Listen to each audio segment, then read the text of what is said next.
Espírito Santo, nós queremos receber da Tua palavra nessa noite, Senhor. Senhor, hoje nós queremos nos sentar na Tua mesa. Tu nos convida para nos sentar à mesa, Senhor. Tu nos convida para comer do pão e beber do cálice. Tu nos convida, Senhor, para nos servir a Tua carne e o Teu sangue. Nós queremos nos sentar contigo, Senhor. Embora indignos, Pai, mas Tu nos deste, Senhor, lá na cruz, o direito de nos sentar contigo. Por isso, Senhor, vem agora ministrar ao nosso espírito. Por isso, Senhor, vem agora nos ajudar a entender a Tua palavra, a compreender a Tua palavra, Senhor. Em nome de Jesus. Em nome de Jesus. Amém. Amém. Nós vamos abrir em 1 Samuel. Vamos abrir a palavra, 1 Samuel capítulo 8, verso 5. E hoje nós queremos falar sobre o que você quer. Um Deus ou um rei? 1 Samuel capítulo 8, verso 5. Nós vamos ler até o 8, depois vamos ler alguns outros textos. E lhe disseram, eles estavam falando com Samuel, o profeta Samuel. E lhe disseram, vê, já estás velho, e teus filhos não andam pelos teus caminhos. Constitui-nos, pois, agora um rei sobre nós, para que nos governem como tem todas as nações. Porém, essa palavra não agradou a Samuel, quando disseram, dá-nos um rei, para que nos governe. Então Samuel orou ao Senhor, e disse o Senhor a Samuel, atende a voz do povo em tudo quanto te diz, pois não te rejeitou a ti, mas a mim, para eu não reinar sobre ele, segundo todas as obras que fez desde o dia em que o tirei da terra do Egito até hoje, pois a mim me deixou e a outros deuses serviu, assim também o faz a ti. Deixe marcado aí na sua Bíblia. Amados, a palavra de Deus, ela registra um momento muito triste na história de Israel. A palavra de Deus diz que Samuel, ele tinha dois ministérios. Ele era profeta e ele era apóstolo. Como profeta, ele transmitia ao povo, ele transmitia às pessoas o que Deus queria que ele transmitisse. Como profeta, ele trazia sempre uma palavra de Deus para a nação. E como apóstolo, ele se apresentava diante de Deus como sacerdote. Ele se apresentava diante do Senhor para levar ao Senhor aquilo que a nação queria, aquilo que a nação desejava expressar ao Senhor. Então ele tinha esses dois ministérios. Ele era profeta e ele era sacerdote. Ele falava de Deus para o povo e ele falava do povo para Deus. Mas a palavra diz que até aquele momento, desde que o povo saiu do Egito, e que agora Samuel estava envelhecendo, eles então chegaram para Samuel e disseram, olha, os teus filhos, eles não são como tu. Os teus filhos, eles não seguem o teu caminho. Então nós queremos um rei. Nós queremos que você coloque um rei sobre nós. Parecia um pedido muito simples, parecia um pedido comum. Mas na verdade, aquele pedido que eles fizeram, ele escondia, ele ocultava desejos do coração da nação. E quando eles fizeram esse pedido, Deus disse para Samuel: então você pega, Samuel, e você vai dizer a eles o que vai ocasionar, qual vai ser o resultado, o que vai gerar o fato deles terem um rei. Então, se nós voltarmos ali a leitura a partir do verso 9, ele diz assim: agora, pois, atende a sua voz, porém adverte-o solenemente e explica-lhe qual será o direito do rei que houver de reinar sobre ele. Então Samuel começa a dizer o que vai acontecer. Se vocês tiverem um rei, o que vai acontecer? Então referiu Samuel todas as palavras do Senhor ao povo que lhes pediam um rei, e disse: este será o direito do rei que houver de reinar sobre vós. Ele começa a enumerar agora. Ele tomará os vossos filhos e os empregará no serviço dos seus carros e como seus cavaleiros, para que corram adiante deles. E os porá uns por capitães de 1000 e capitães de 50, outros para lavrarem os seus campos e ceifarem as suas messes, outros para fabricarem suas armas de guerra e o aparelhamento dos seus carros. Tomará as vossas filhas para perfumistas, cozinheiras e padeiras. Tomará o melhor das vossas lavouras e das vossas vinhas e dos vossos olivais, e o dará aos seus servidores. As vossas sementeiras e as vossas vinhas dizimará, para dar aos seus oficiais e aos seus servidores. Também tomará os vossos servos e as vossas servas e os vossos melhores jovens e os vossos jumentos e os empregará no seu trabalho.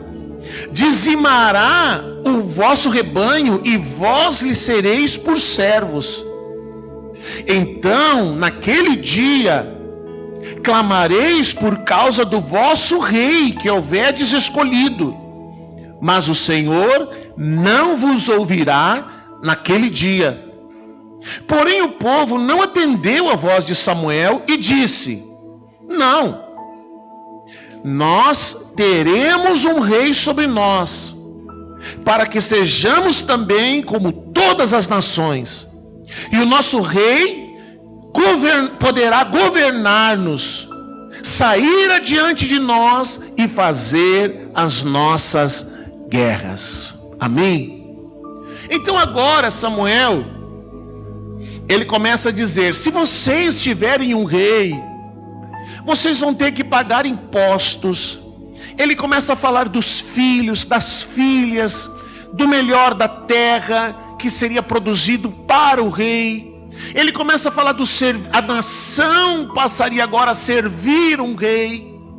Ele cita os encargos financeiros que viriam pelo fato deles terem um rei, e assim ele vai declarando todas essas coisas.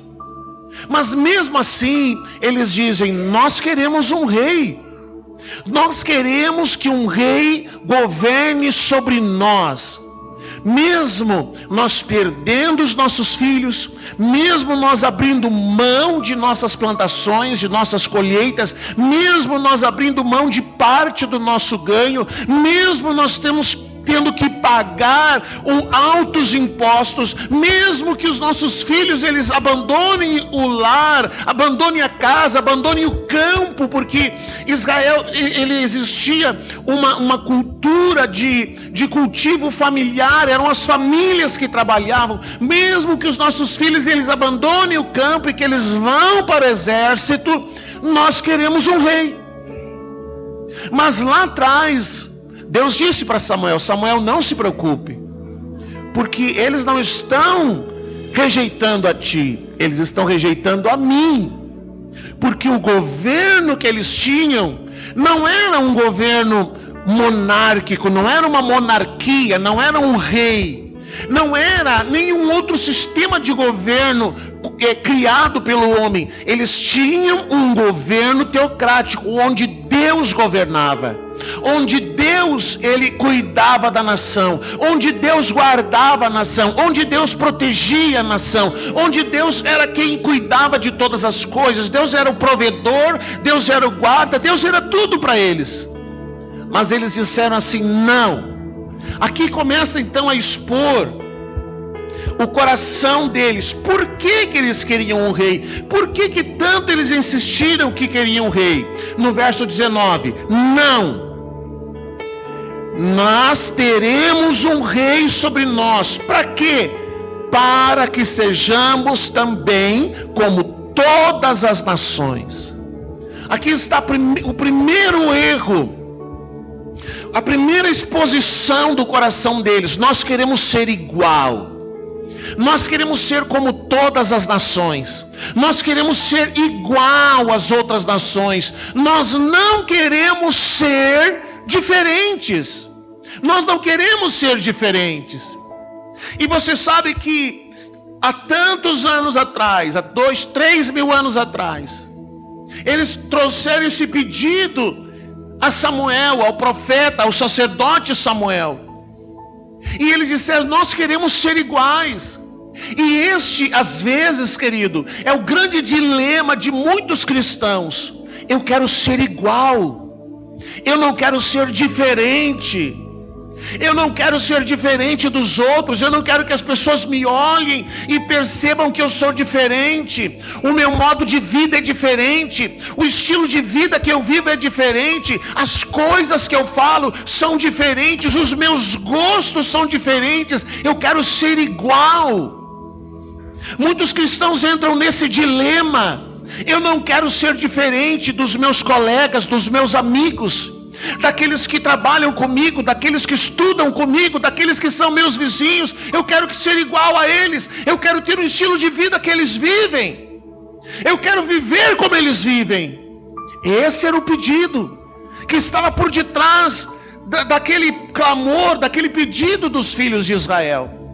Quantas vezes alguém fica olhando para o mundo, olhando para as coisas do mundo, olhando para as pessoas do mundo, e ele tenta se encaixar neste mundo, ele tenta se adaptar neste mundo, ele tenta se igualar a este mundo.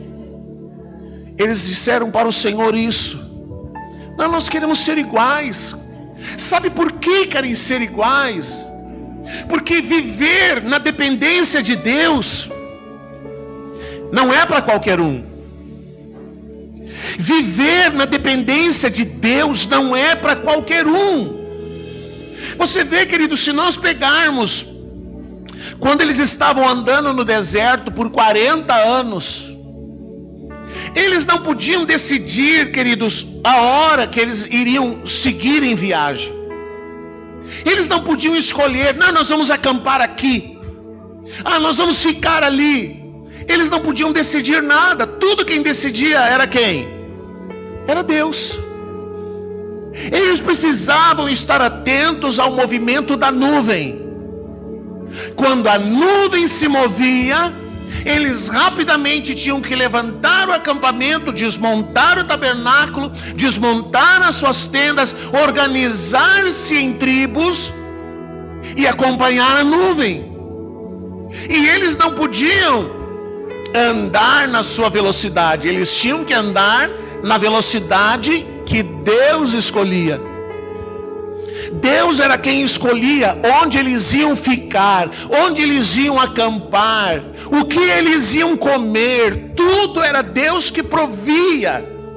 Então, querido, viver na dependência de Deus para muitas pessoas é um dilema, porque eles não sabem. Quem vive na dependência de Deus não sabe exatamente o que e quando vai fazer alguma coisa. Às vezes as pessoas dizem assim: mês que vem eu vou lá. Eu não sei o que, se Deus quiser eu vou fazer tal coisa. Amanhã eu vou fazer tal coisa. Mas quem vive na dependência de Deus não sabe se amanhã vai fazer essa coisa. Quem vive na dependência de Deus não sabe se no mês que vem ele vai lá naquele lugar. Porque quem vive na confiança e na dependência de Deus está vivendo num ritmo, num estilo de vida que muitas pessoas não conseguem se adaptar, porque muitos querem ter o controle de todas as coisas nas mãos. Quer ter o controle da vida, quer ter o controle das situações. Então, quando eles dizem para Deus, nós queremos um rei, porque nós queremos ser igual aos outros. Israel não era igual aos outros, Israel não era uma nação igual às outras. Eles não tinham um rei, eles não tinham sequer um exército, eles não tinham coisas que as nações tinham, porque Deus cuidava de tudo, porque Deus guardava, porque Deus alimentava, porque Deus protegia, porque Deus provia o que eles precisavam. Então eles disseram, não, nós queremos um rei, porque nós queremos ser igual. Outros, quando eles entram no entendimento de reino, então agora a questão não é ser igual ao mundo. Olha só o que diz a palavra. Vamos ver o que diz a palavra. Salmo 73, verso 2. Salmo 73, verso 2. A primeira preocupação de querer ser igual. Não, eu quero ser igual.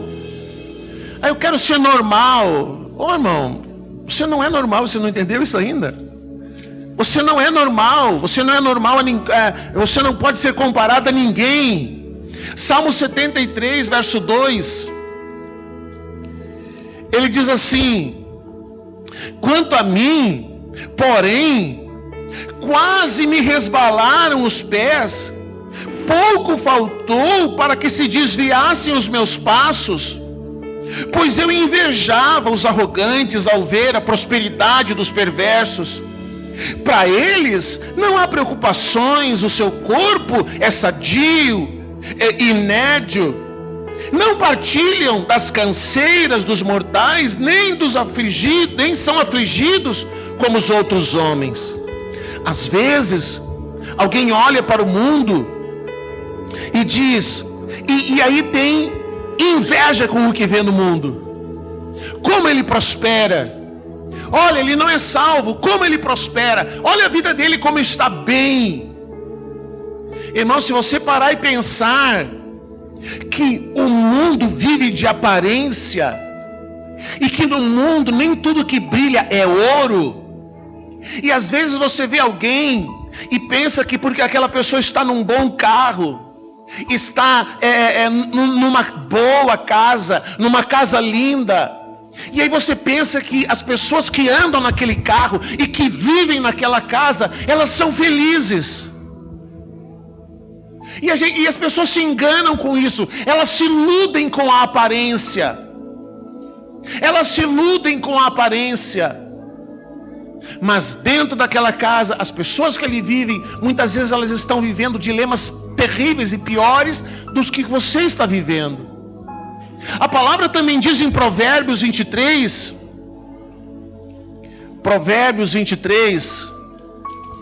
verso 17. Provérbios 23, 17. Vamos ver o que diz a palavra.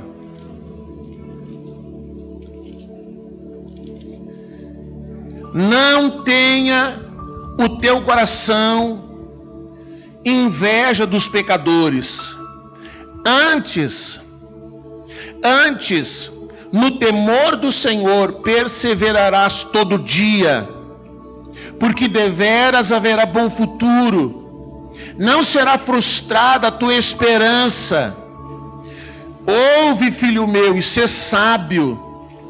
Guia retamente no caminho o teu coração. Guia retamente no caminho o teu coração. Então, primeiro, às vezes, a pessoa, ela olha para o mundo e quer ser igual ao mundo. Mas aí um dia ela conhece o evangelho do reino, aí fica diferente. Aí ele quer ser igual à religião. Ah, mas por que eu não posso fazer uma corrente de prosperidade. Eu não sei quantas vezes me pediram: pastor, o senhor não vai fazer uma corrente de prosperidade? O senhor não vai fazer uma campanha? Por que a gente não faz o corredor de fogo? Por que a gente não faz tal coisa? Por que a gente não faz o vale do sal? Por que a gente não faz não sei o quê? Aí a pessoa quer comparar, ela quer que as pessoas com quem ela conversem, ela quer que essas pessoas olhem para ela e digam: realmente, tu é evangélico. Diga para o seu irmão assim: entenda uma coisa, você não é evangélico. As pessoas vão perguntar, porque as pessoas, de um modo geral, elas têm uma grande preocupação em dizer qual é a sua religião. Qual é a sua religião? Aí alguns dizem assim: mas sabia, o fulano morreu, coitado. Não tem nem religião. Tem nem religião, morreu sem religião. Então as pessoas, elas têm uma preocupação com que religião elas têm. E aí os evangélicos, então, mais ainda, porque nós somos evangélicos, nós somos o melhor, o top da terra. Nós somos o top da terra. A gente decide quem entra e quem sai, quem é salvo e quem não é. Aí quem está no reino começa a viver um dilema: eu quero ser igual a eles, eu quero viver como eles, eu quero chegar na segunda-feira e dizer: lá no meu culto ontem teve o corredor de fogo. Uau! Lá ontem teve, o pastor distribuiu a rosa ungida. Ontem fizemos isso, ontem fizemos aquilo, ontem teve o culto de libertação. E aí a pessoa quer ser igual. Ela quer ser igual, eu quero ser igual. Eu quero que as pessoas olhem para mim e não me vejam diferente. Irmão, se você pegar a palavra, você vai ver os profetas, você vai ver, todos eles eram bem diferentes, eram tudo 18, ó. Elias nem família tinha. Eliseu estava trabalhando lá, um dia Elias passou, jogou a capa nele, lá abandonou tudo, queimou os carros, queimou todo o arado, matou os bois, fez um churrasco e largou para viver pela fé. Queimou tudo para um dia não olhar para trás e dizer: eu tenho aqueles bois lá ainda, eu ainda tenho aquele arado. Ele matou tudo, fez uma festa. Qual é o motivo da festa, Elias? Eliseu, agora eu vou ver pela fé. João Batista vivia fora da cidade, vivia no deserto, se vestia de pelo e comia gafanhoto. Os profetas, os homens de Deus, eles não eram iguais. Você não pode igualar o que não é igual. Você não pode querer igualar o que Deus já disse que não é igual. Nós não podemos olhar nem para o mundo e querer ser igual ao mundo, nem para a religião e querer ser igual à religião. Nós não podemos nos igualar, porque nós não somos iguais. Mas eu quero ter uma vida normal. Eu desisti de ter uma vida normal, porque a minha vida deixou de ser normal. A minha vida deixou de ser normal. E muitas vezes o normal para nós é viver as loucuras de Deus, as coisas que Deus faz. Eu não posso fazer como o povo de Israel fez quando eles estavam andando no Egito e eles diziam assim: ai, que saudades. Andando no deserto, eles diziam: ai, que saudades lá do Egito, a gente comia cebola. Como que alguém que agora é livre tem saudade da escravidão? Como que alguém que agora encontra Cristo, encontra um Cristo verdadeiro, um Cristo vivo, olha para trás e quer ser igual, tem saudades de um passado que não nos pertence mais? Esse passado não existe mais. Querido, você já entrou tanto em Deus que se você voltar, nem lá você se encontra mais. Você precisa entender isso. Se você voltar atrás, você não vai mais se encontrar em nenhum lugar, porque Cristo te estragou para a religião e Cristo te estragou para o mundo. A única solução para você, querido, é seguir em frente. Parar de olhar para trás, parar de suspirar pelas cebolas, parar de suspirar pelo passado, parar de olhar para o mundo e desejar ser como o mundo, parar de olhar para a religião e querer se igualar com ela.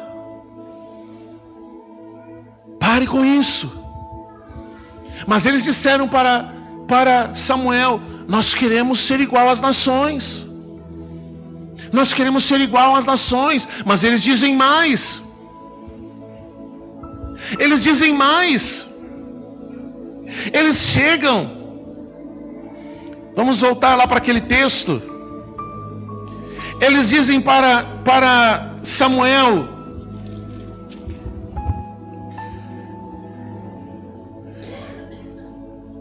nós teremos um rei sobre nós, para que sejamos também como todas as nações. Segunda intenção agora: o nosso rei poderá governar-nos e sair diante de nós e fazer as nossas guerras. Eu não vou para a guerra. O meu rei vai adiante de mim e ele vai guerrear as minhas guerras. Você sabe que esta continua sendo também a coisa que as pessoas mais buscam. E isso é tão verdade que algumas denominações, elas vão para a televisão, elas vão para o rádio, e a propaganda para atrair as pessoas é mais ou menos assim: venha para cá, porque nós vamos lutar as tuas guerras. Nós vamos lutar por você. Parece legal, não parece? Nós vamos batalhar por você. A sua briga agora é minha briga. Parece bonito. É um convite muito humanista. Mas o que há por detrás disso aqui? Ora, eu não preciso depender de Deus. Eu não preciso confiar em Deus. Basta que alguém faça isso por mim. Ora, eu não preciso orar. Alguém vai fazer isso por mim. Alguém vai orar por mim. Alguém vai clamar por mim. Alguém vai interceder por mim. Alguém vai fazer alguma coisa por mim. Nem que eu tenha que pagar por isso. Nem que eu tenha que pagar por isso. Eu abro mão dos meus filhos, da minha renda, do meu campo, de parte da minha colheita. Eu pago para o rei, porque o rei vai guerrear as minhas guerras. Não é essa a mentalidade das pessoas? Vamos fazer aqui uma campanha. Daí a gente põe um envelope, você põe uma oferta bem gorda, irmão, porque agora eu vou orar por você, eu vou batalhar por você. Eu vou lá para o monte orar, eu vou orar de madrugada, eu vou botar debaixo do meu joelho. Aí a pessoa coloca uma oferta bem gorda. Por quê? Porque alguém vai guerrear por ela. Porque alguém vai fazer por ela. Ela não quer fazer. Essa é a questão. Ela não quer batalhar. Ela não quer lutar. Ela não quer enfrentar. Ela não quer guerrear. Ela quer que alguém faça isso por ela. E muitas vezes nós viemos então de uma mentalidade religiosa e nós entramos no reino e aí entramos num dilema. Porque uma das coisas que a gente aprende no reino não é que alguém vai fazer. Alguém vai fazer. Um dia uma pessoa me disse: às vezes o pastor fala umas coisas aí, mas eu sei que ele vai resolver, ele vai dar um jeito. A questão no reino não é que alguém vai fazer. A questão no reino é alguém vai investir. A questão no reino não é alguém vai contribuir. A questão no reino é alguém vai orar. Alguém vai interceder. Eu coloco lá o meu pedido porque alguém vai orar. No reino não é assim.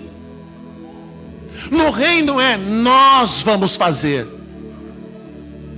No reino nós temos que quebrar com essa mentalidade de que os outros vão fazer. Os outros vão carregar o fardo. Os outros vão batalhar. Os outros vão interceder. Eu nunca posso, mas alguém vai fazer. E essa mentalidade religiosa. Alguém vai fazer. Alguém vai interceder. Alguém vai orar por mim. Alguém vai acordar de madrugada. Alguém vai jejuar por mim. E as pessoas estão dispostas a pagar por alguém que diga: eu vou lutar a tua guerra. E muitos ganham dinheiro fazendo isso. Eu lembro que fui visitar uma senhora uma vez, acho que a pastora estava junto. E aquela senhora mostrou a casa bonita, estava reformada, fazendo isso, fazendo aquilo. E ela disse: pastor, essa casa, essas reformas, tudo foi Deus que me deu. Eu disse: como assim Deus me deu? As pessoas sabem que eu sou de muita oração, então elas me procuram. Elas trazem o seu pedido, elas trazem.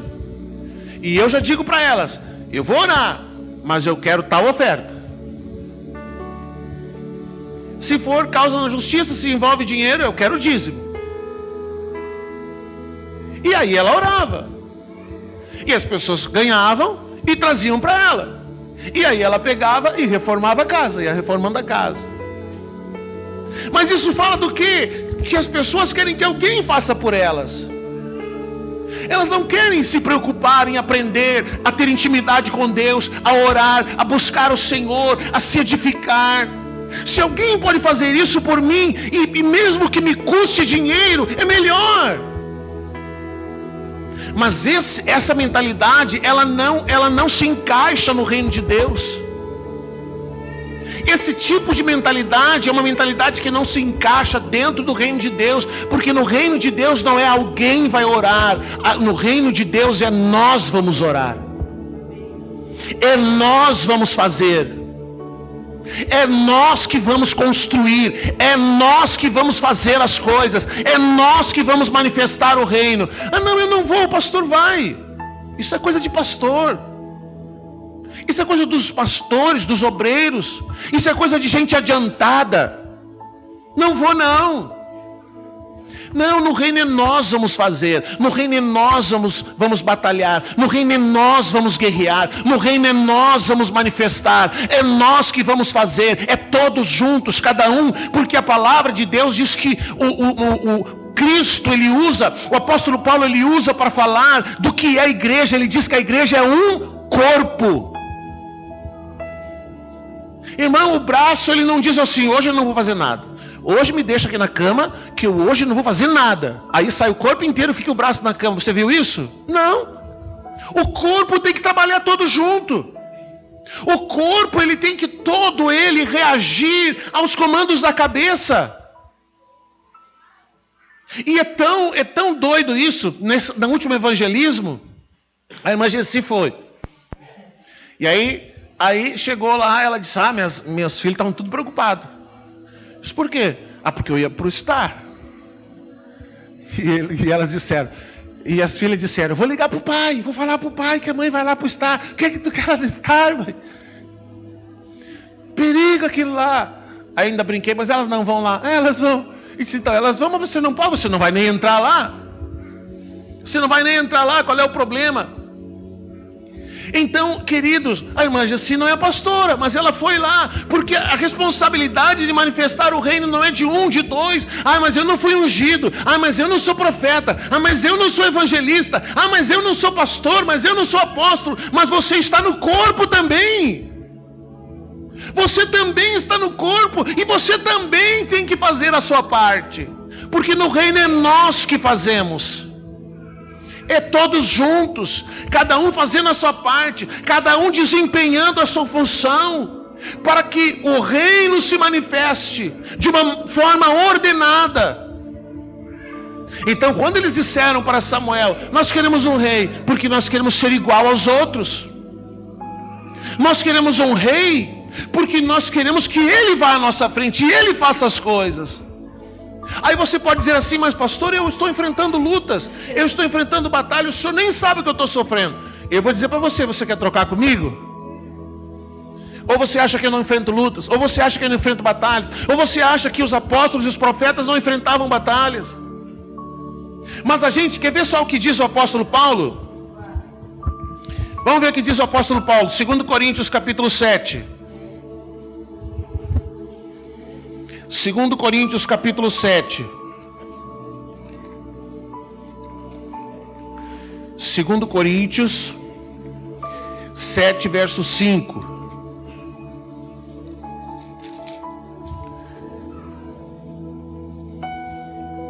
Porque chegando nós à Macedônia, nenhum alívio tivemos. Pelo contrário, em tudo fomos atribulados, luta por fora, temores por dentro. Porém Deus, que conforta os abatidos, nos consolou com a chegada de Tito. Quem está falando isso? Apóstolo Paulo. Às vezes eu quero falar alguma coisa sobre lutas, sobre batalhas, sobre sofrimentos. Nós precisamos identificar. Você precisa orar para que Deus te dê discernimento. O que está acontecendo? Muitas vezes, querido, a pessoa está lidando com algumas situações porque Deus está alinhando a vida dela. Muitas vezes Deus quer alinhar a vida dela. E quando Deus quer parar alguém e Ele pede para essa pessoa parar e essa pessoa não para. Ouça isso. Deus quer parar alguém, mas a pessoa não quer parar. Você lembra da mula de Balaão? Deus queria parar ele, mas ele não viu, ele não ouviu, ele não percebeu. Quem percebeu foi quem? A mula. Ele, profeta, um homem que falava com Deus, não percebeu que Deus queria que ele parasse. O apóstolo Pedro, Deus queria que ele parasse.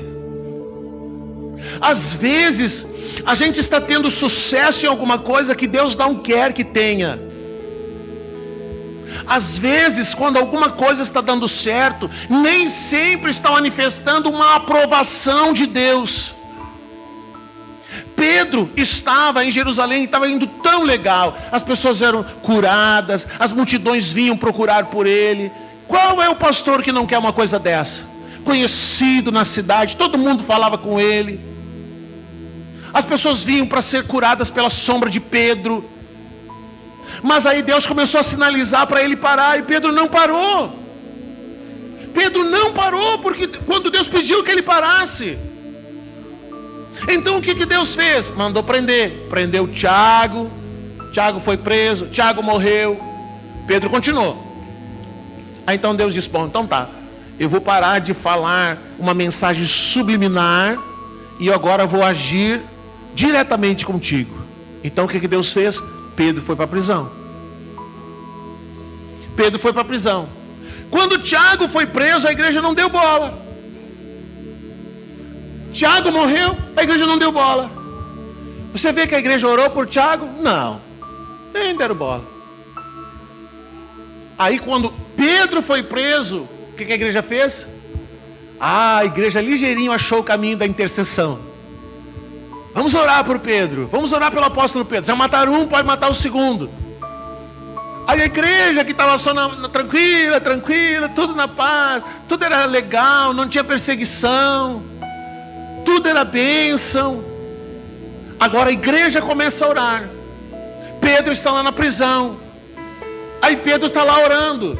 Deus envia o anjo, tira Pedro da prisão. Eles estão lá reunidos orando. O anjo leva Pedro para dentro da cidade. Pedro entra na cidade acompanhando aquele anjo. E aí chega num determinado lugar, num determinado caminho. Aquele anjo para e diz para Pedro assim: agora você vá e pregue as verdades deste evangelho, as verdades desta palavra.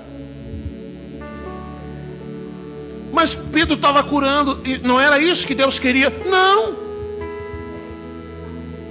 Deus não queria popularidade. Deus queria que ele parasse, e Deus queria que ele pregasse o evangelho completo, não uma parte do evangelho. Não uma parte do evangelho. Então Deus teve que parar Pedro. Pedro foi parar na prisão. Por quê? Porque Deus mandou ele parar e ele não parou. Às vezes você está enfrentando alguma luta, alguma dificuldade, e Deus está dizendo: fulano, pare. Pare. Mas você não quer parar. Beleza. Então o que ele faz? Faz você parar. Ele vai arrumar um jeito de fazer você parar. Quando Jesus surgiu lá no Rio Jordão, o que era para ter acontecido? Ele foi ao Rio Jordão, João Batista batizou Jesus, João Batista apresenta a revelação do Cordeiro de Deus. E o que era para João Batista fazer? Quem é que sabe? Era para João Batista parar e sair de cena. Porque agora tinha Cristo. Agora tinha Cristo, então era para ele parar. O que João Batista fez? Continuou. Era para ele ter parado, mas ele continuou. Era para ele sair e deixar Jesus aparecer. E olha que foi João Batista que disse: importa que ele cresça e eu diminua. Mas Cristo apareceu e ele não diminuiu. Ele continuou firme lá no Rio Jordão. E as pessoas continuaram vindo. E Jesus precisava começar o seu ministério. Nada de João Batista parar. O que Deus fez? Parou João Batista. Vou parar João Batista. O que Deus fez com João Batista? Morreu. Se João Batista tivesse parado, talvez não teria morrido. Mas ele não quis parar. Ele quis continuar. Porque ele estava tendo sucesso em alguma coisa que Deus não estava aprovando mais. Às vezes, querido, você olha para alguma coisa na sua vida e você diz assim: mas olha, é a vontade de Deus, está dando tão certo na minha empresa, no meu trabalho, na minha vida, nos meus estudos, está tudo dando certo. Mas Deus está dizendo: pare. Pare. Então nós temos que olhar para a situação que nós estamos vivendo e precisamos parar e perceber o que é que Deus está me mostrando através dessa situação. Por que eu estou enfrentando essa luta? Paulo diz: eram temores internos, eram lutas pelo lado de fora e temores pelo lado de dentro. Então, se eu não quero ter lutas, porque eu não quero orar, ou eu não quero orar, então eu não quero enfrentar as lutas, então eu estou com um grave problema. Porque Paulo diz: orai sem cessar. Quando Jesus foi para o Getsêmani, ele levou os discípulos. Até ali, ele havia ensinado os discípulos o que era oração. Ele havia ensinado os discípulos como eles deviam orar. Uma ocasião, os fariseus perguntaram: vocês não jejuam? Vocês não oram? E Jesus disse: não, enquanto o noivo está aqui, eles não precisam, mas vai chegar a hora em que eles precisam orar. Mas aí chega no dia em que Jesus vai ser preso, ele chama os discípulos e leva eles para o jardim do Getsêmani. E ele diz para eles: vocês vêm comigo orar. Vocês vêm orar comigo. Então ele vai. Aí ele chama Pedro, Tiago e João, deixa um pouquinho mais à frente, e ele vai orar sozinho. E Jesus fica lá orando mais ou menos 1 hora. E aí quando ele volta, o que eles estão fazendo? Estão dormindo. Jesus diz: poxa vida, vocês não podem ficar comigo 1 hora sequer. Então isso fala, querido, que às vezes alguém diz assim: mas é cansativo orar. É cansativo. Mas se você pega o seu telefone, o seu celular, e fica navegando na internet, 1 hora demora? Ou 1 hora passa rápido? Passa rápido. Mas se você senta para assistir a novela que você gosta, 1 hora demora ou 1 hora passa rápido? Passa rápido. Mas se você senta para assistir uma partida de futebol do seu time, demora ou passa rápido? Passa rápido. Qual é a diferença? Eu gosto daquilo. Aquilo me gera prazer. Então há um prazer de estar ali na internet, há um prazer de estar assistindo a novela, há um prazer de estar fazendo aquilo, mas não há prazer em orar. Então Jesus chama para orar e a pessoa dorme. Você não pode ficar comigo 1 hora? E se eu fosse falar sobre ficar comigo 1 hora, talvez nós precisaríamos de horas para falar sobre isso. Você não pode ficar comigo 1 hora? Você já foi apaixonado por alguém e foi visitar essa pessoa E se alguém dissesse para você, você só tem 1 hora para ficar com ela.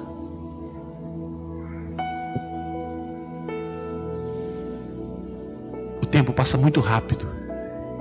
Quando você não tem paixão por Cristo, orar é um peso. Quando você não tem paixão por Cristo, estudar a palavra, mergulhar no entendimento do reino é um peso. Eu estive conversando com um pastor esses dias. Ele vive me perguntando sobre o reino. Eu vivo mandando material para ele. Eu vivo mandando livro para ele. Eu vivo mandando mensagens para ele. Eu vivo mandando coisa para ele. E aí eu perguntei: e aí, pastor? O senhor está vendo os livros? O senhor está lendo os livros? O senhor tem ouvido as mensagens? O senhor tem estudado? Aí sabe o que ele me disse? As mensagens são muito longas. É muito cansativo. Eu disse: o quê? É muito cansativo? 1 hora de pregação? 1 hora de pregação não dá para ouvir. Então quem não tem paixão, querido, orar é um peso. Quem não tem paixão, estudar a palavra é um peso. Então por isso que as pessoas amam estar dentro da religião, porque alguém vai orar por elas, alguém vai fazer por elas, alguém vai batalhar por elas, alguém vai fazer por elas. Eu pago e alguém faz. Mas no reino não é assim. No reino eu tenho que aprender a parar. No reino eu tenho que aprender a ouvir a Deus. No reino eu tenho que aprender a discernir a voz de Deus, porque quando Ele falar comigo em qualquer outro lugar, eu vou saber que é Ele que está falando comigo. Eu vou reconhecer a voz dEle. Você que é pai, é mãe, e você vai em algum lugar onde tem muita gente, o seu filho grita: pai, mãe, você não sabe identificar a voz dele. E por que você consegue identificar a voz dele? Por quê?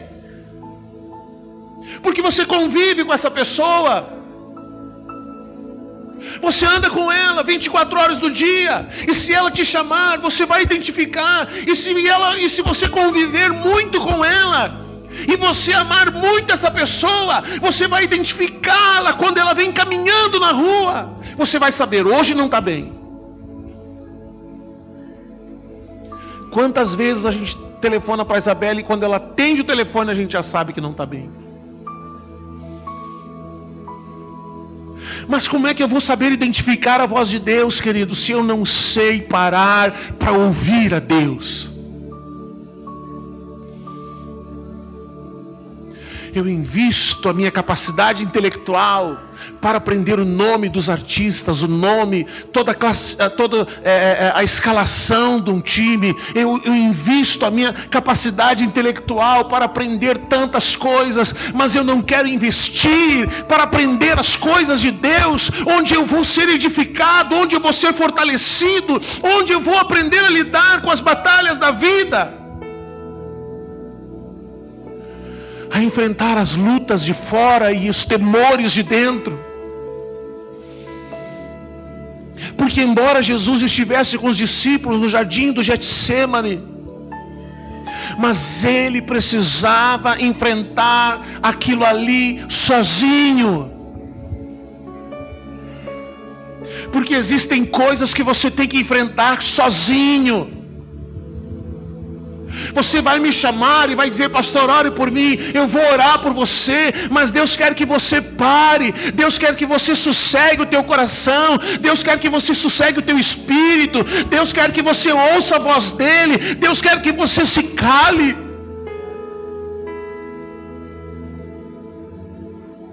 E Ele está tentando parar você e você não para.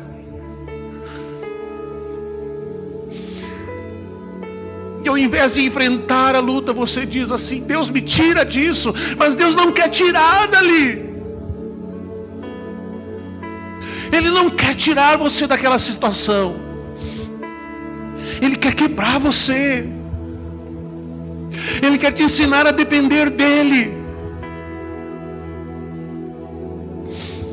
Então surge um problema, surge outro problema, e surge outro problema, e você vai correndo para um lado, e você vai correndo para o outro, e você arruma tempo para tudo, e não arruma tempo para Ele. Então Ele diz: eu vou parar você.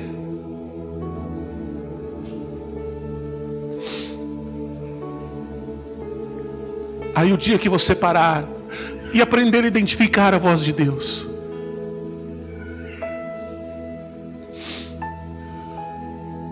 a entender as coisas que você está vivendo, você vai entender que nem tudo que você enfrenta são lutas. Você vai entender que nem tudo que você enfrenta são lutas. É Deus alinhando o teu coração, é Deus alinhando as coisas na sua vida, é Deus organizando as coisas. Nós acabamos de cantar a música do carpinteiro. Você sabe por que Jesus era carpinteiro? Porque ele era acostumado a edificar coisas. As pessoas falam que Jesus era carpinteiro. Jesus era carpinteiro, fazia mesa. Jesus era carpinteiro, fazia cadeira. Jesus era carpinteiro, ele construía casas. Quem faz mesa e cadeira é marceneiro, não é carpinteiro. Isso aqui é trabalho de carpinteiro. Por isso que ele era o carpinteiro, porque ele era acostumado a edificar coisas. Então às vezes ele está querendo edificar alguma coisa na sua vida, ele quer parar você. Então você está chorando e dizendo: Deus, me tira disso. Ele está dizendo: eu não posso tirar. Eu preciso alinhar o teu coração. Eu preciso te ensinar a depender de mim. Porque depender de Deus é a aula mais difícil do curso da dependência divina, do curso do confiar no Senhor. É depender dEle. E enquanto você fica se segurando em algumas coisas, Deus quer te ensinar a depender dEle. Enquanto tiver uma folha de cheque, enquanto tiver um cartão, enquanto tiver não sei o que, enquanto tiver um amigo a quem você possa recorrer, enquanto tiver pessoas a quem você possa recorrer, Deus fica só esperando. Mas uma hora a folha de cheque acaba, uma hora o cartão bloqueia, uma hora os amigos desaparecem, e aí você vai parar e vai ouvir a Deus.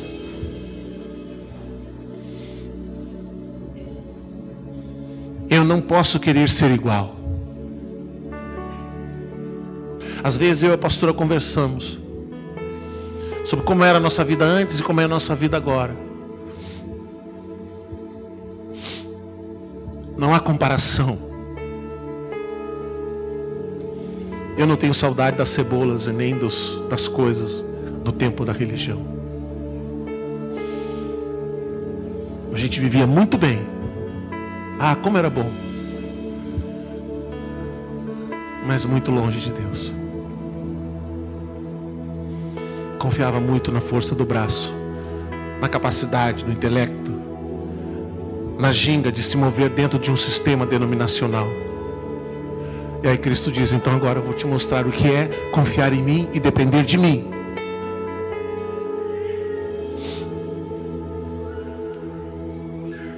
A primeira coisa que eu vou fazer, eu vou quebrar esse teu orgulho. Você pensa que é grande coisa, então agora você vai ver o que você é.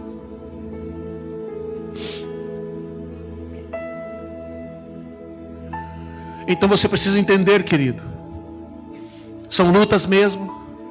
Ou é Deus que está alinhando a sua vida? É o diabo? Então você não entendeu a cruz.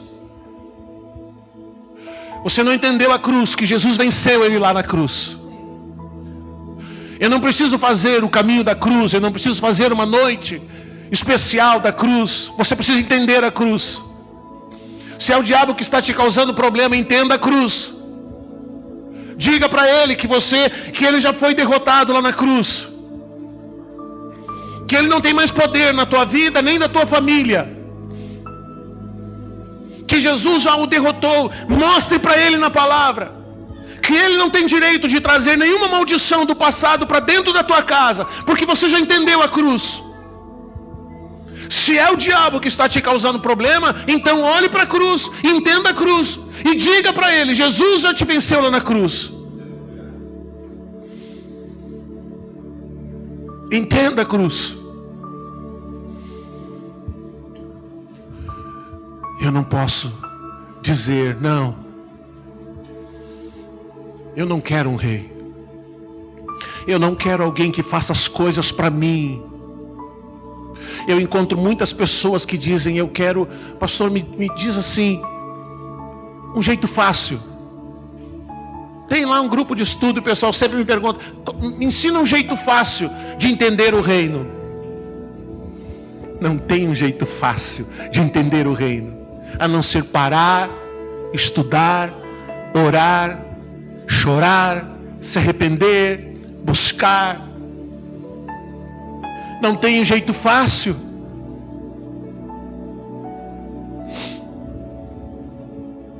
Não tem um jeito fácil.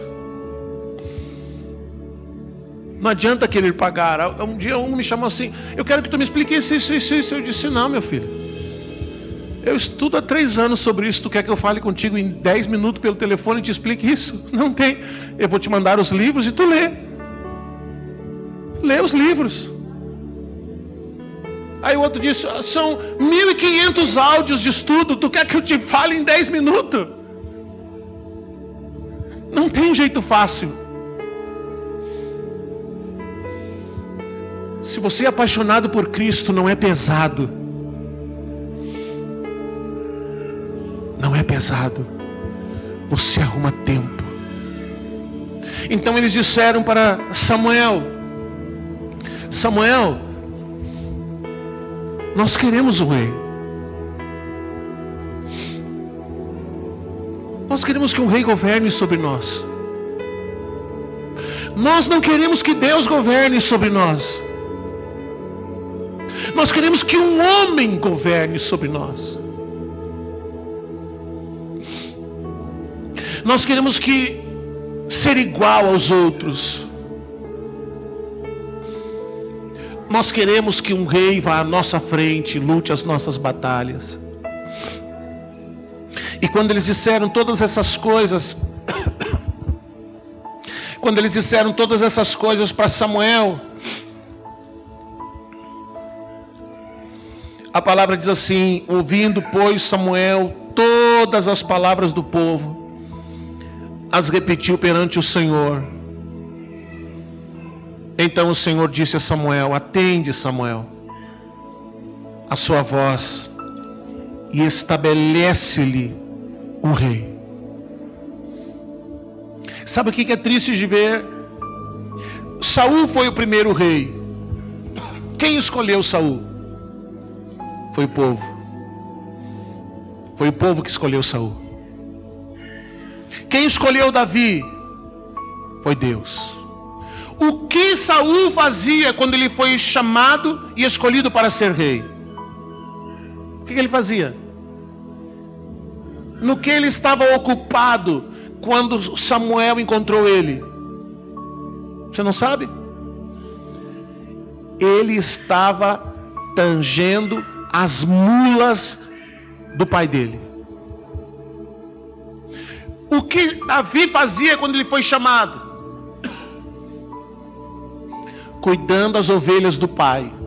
Você está vendo? O povo escolheu um homem acostumado a lidar com mulas. Deus escolheu um homem acostumado a lidar com ovelhas. Dá para sentar e falar um bom tempo sobre isso.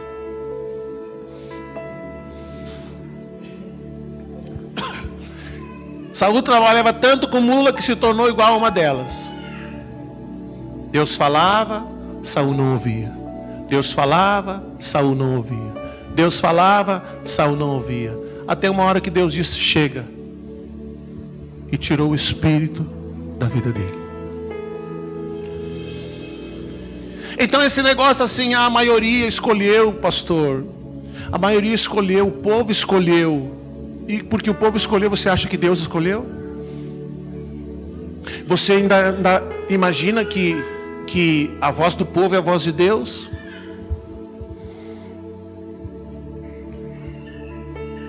Não existe isso. Não existe isso. Então você veja que eles entraram, escolheram um caminho tortuoso, Mas Deus disse: na verdade, Samuel, eles não estão rejeitando a ti, eles estão rejeitando a mim. Quando você procura por um rei, quando você procura por alguém que te torne igual aos outros, quando você procura por alguém que vai fazer as coisas por você, você está escolhendo um rei e está rejeitando o Senhor. Está rejeitando o Senhor. Mas nós estamos aqui nessa noite para correr para os braços do Senhor, para estar com Ele, para amá-lo. Estamos aqui nessa noite porque há prazer no Senhor. Amém? Você entendeu por que Deus não queria dar um rei para eles? Você entendeu por que Deus queria continuar sendo Ele que governasse? E Deus quer tanto isso que sabe quando que Ele vai trazer à existência esse governo? No milênio, com a igreja. Ele vai governar e a igreja vai governar com Ele. Os santos, os vencedores vão governar com Ele. Vai ser o tempo em que a tenda de Davi será restaurada. E hoje cantamos sobre ela. Vamos ficar de pé e vamos orar. Aleluia. Vamos orar.